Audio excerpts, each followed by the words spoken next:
Sexual Violence Resource Center. Approximately 81% of women and 43% of men have experienced sexual assault or harassment in their lifetime. North Carolina Governor Josh Stein proclaimed April as Sexual Assault Awareness Month, announcing a new sexual assault cold case unit to support survivors. What I want is to have a dedicated group at the State Bureau of Investigations who are experienced sexual assault investigators, who know how to do this work in a trauma-informed way. They know how to interact with victims in a way that provides them support as well as solving the crime. Now, the North Carolina State Bureau of Investigation says that it's excited about this collaboration. The agency sharing this statement with us, saying in part, quote, "This will be an ongoing partnership to try and bring closure to these victims and families who are awaiting justice. The NCSBI is ready and available to help bring resolution to these unsolved sexual assault cases." And this morning, we're very grateful to be joined by co-founder and chief technology officer for Our Wave, Brendan Michaelsen. Good morning, Brendan. Hi, good morning. Thanks so much for having me. Yeah, we're glad to have you with us this morning. And, you know, some of those statistics we talked about certainly are alarming numbers. 81% of men, 43% of women. So can you tell us more about what Our Wave is and how it provides safe and healing spaces for people who have experienced this while also protecting their privacy? Yeah, so the Our Wave story actually started back in 2018 with the rise of the Me Too movement. We saw thousands of survivors sharing their stories online, but with those survivors sharing publicly, there were so many survivors who didn't feel safe, didn't feel comfortable sharing.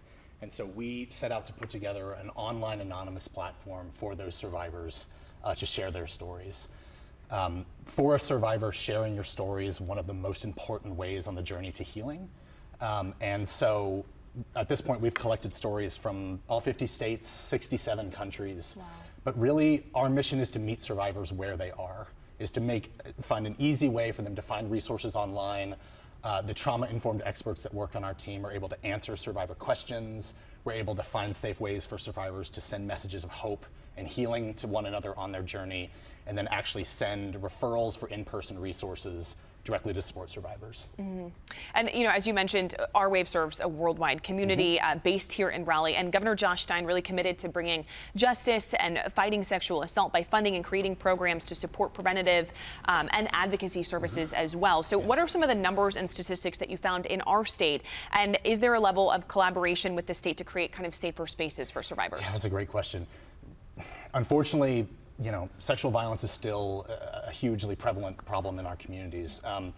In the U.S. alone, someone experienced sexual assault every 92 seconds.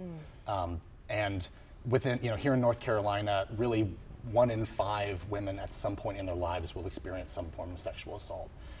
But really, the North Carolina community has done great work to sort of support these survivors. Just last year in 2024, volunteers and agencies, crisis centers in the state fielded 24,000 hotline calls from survivors to support survivors.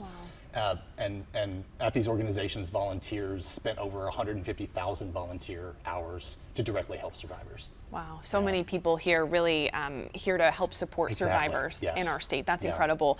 What recommendations do you have for small offices, schools, classrooms, other environments, or even people at home to create a culture of respect and safety?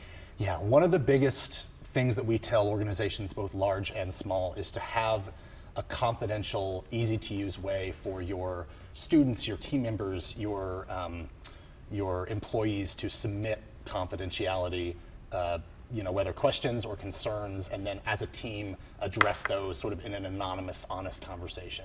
That's a way that survivors and their peers that we work with can feel like their boundaries are understood, without sort of having to be public about it if they're not comfortable doing that.